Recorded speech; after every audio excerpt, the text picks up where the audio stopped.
നമസ്കാരം.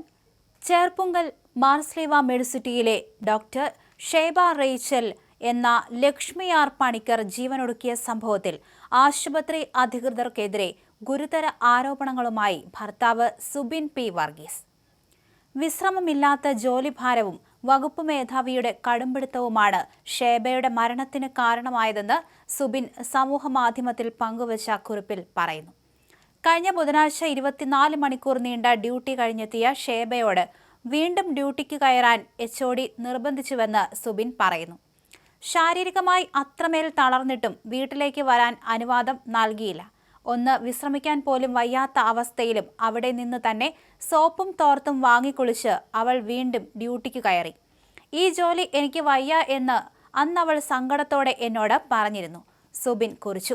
ശനിയാഴ്ച രാത്രി വീഡിയോ കോളിൽ സംസാരിക്കുമ്പോൾ പോലും ജോലിയുടെ കഷ്ടപ്പാടുകൾ അവൾ പങ്കുവച്ചിരുന്നു, സുബിൻ പറയുന്നു.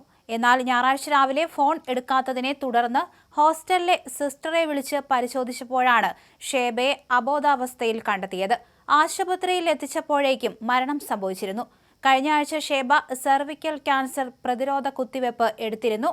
വാക്സിൻ എടുത്ത ശേഷമുണ്ടാകുന്ന ശാരീരിക ബുദ്ധിമുട്ടുകൾക്കൊപ്പം അമിതമായ ജോലിഭാരവും മാനസിക സമ്മർദ്ദവും ചേർന്നപ്പോൾ അവൾക്ക് താങ്ങാൻ കഴിഞ്ഞിട്ടുണ്ടാകില്ലെന്ന് സുബിൻ ചൂണ്ടിക്കാണിക്കുന്നു.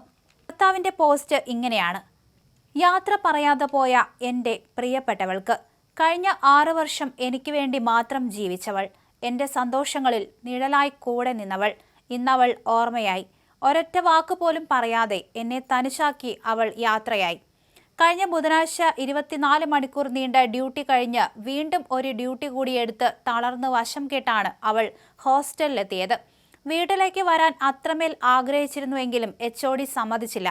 ഒന്ന് വിശ്രമിക്കാൻ പോലും വയ്യാത്തത്ര ശാരീരിക തളർച്ച ഉണ്ടായിട്ടും അവിടെ നിന്ന് തന്നെ സോപ്പും തോർത്തും വാങ്ങി കുളിച്ച് അവൾ വീണ്ടും ഡ്യൂട്ടിക്ക് കയറി. ഈ ജോലി എനിക്ക് വയ്യ എന്നവൾ സങ്കടത്തോടെ എന്നോട് പറയുമായിരുന്നു. തിരികെ പോരുമോളെ എന്ന് ഞാൻ പറഞ്ഞപ്പോഴും തൻ്റെ ഉത്തരവാദിത്തങ്ങളിൽ നിന്ന് എങ്ങനെ ഇറങ്ങി വരും എന്നായിരുന്നു അവളുടെ ചിന്ത.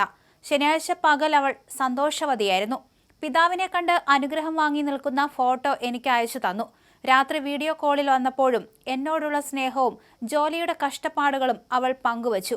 ഫോൺ വയ്ക്കുമ്പോൾ അത് ഞങ്ങളുടെ അവസാനത്തെ സംസാരമായിരിക്കുമെന്ന് ഞാൻ സ്വപ്നത്തിൽ പോലും കരുതിയില്ല.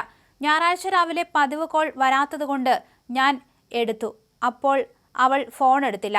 തുടരെ വിളിച്ചു, എടുത്തില്ല. പരിഭ്രമിച്ച് ഞാൻ അവിടുത്തെ സിസ്റ്ററെ വിളിച്ചു. അവർ റൂമിന് മുന്നിലെത്തി വാതിലിൽ മുട്ടുന്നതും പിന്നീട് വാതിൽ തകർക്കാൻ ശ്രമിക്കുന്നതും ഫോണിലൂടെ കേട്ടപ്പോൾ എൻ്റെ ഉള്ളുലഞ്ഞു. ഒടുവിൽ വാതിൽ തുറന്ന് അവളെ ആശുപത്രിയിൽ എത്തിച്ചപ്പോഴേക്കും എൻ്റെ പൊന്നുമോൾ എന്നെ വിട്ടുപോയിരുന്നു. എല്ലാവർക്കും ഒരേ മനക്കരുത്ത് ഉണ്ടാകില്ല. പത്തനംതിട്ടയിലേക്ക് ഒരു മാറ്റത്തിനു വേണ്ടി അവൾ ഒരുപാട് ശ്രമിച്ചിരുന്നു. എനിക്കൊപ്പം ഇരിക്കാൻ അവൾ അത്രമേൽ ആഗ്രഹിച്ചിരുന്നു. വിശ്രമമില്ലാത്ത ഡ്യൂട്ടികൾ നൽകി അവളെ തളർത്തിയവർ ഒന്നോർക്കുക.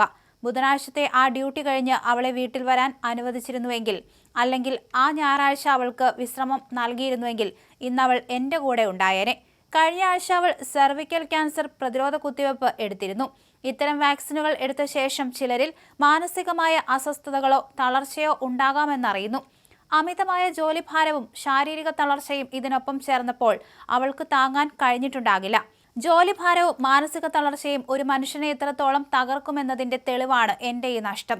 ഒരുപാട് പ്രതിസന്ധികളെ അതിജീവിച്ചവളായിരുന്നു അവൾ. പക്ഷേ ഇതിനെ അതിജീവിക്കാൻ അവൾക്കായില്ല. നീ തന്ന സ്നേഹവും ഓർമ്മകളും മാത്രം ബാക്കിയാക്കി നീ പോയി. എൻ്റെ പ്രിയപ്പെട്ടവൾക്ക് 1000 ഉമ്മകൾ. നിന്റെ ഓർമ്മകൾക്ക് മുന്നിൽ പ്രണാമം. സുബിൻ്റെ ഫേസ്ബുക്ക് കുറിപ്പ് ഇങ്ങനെ അവസാനിക്കുന്നു.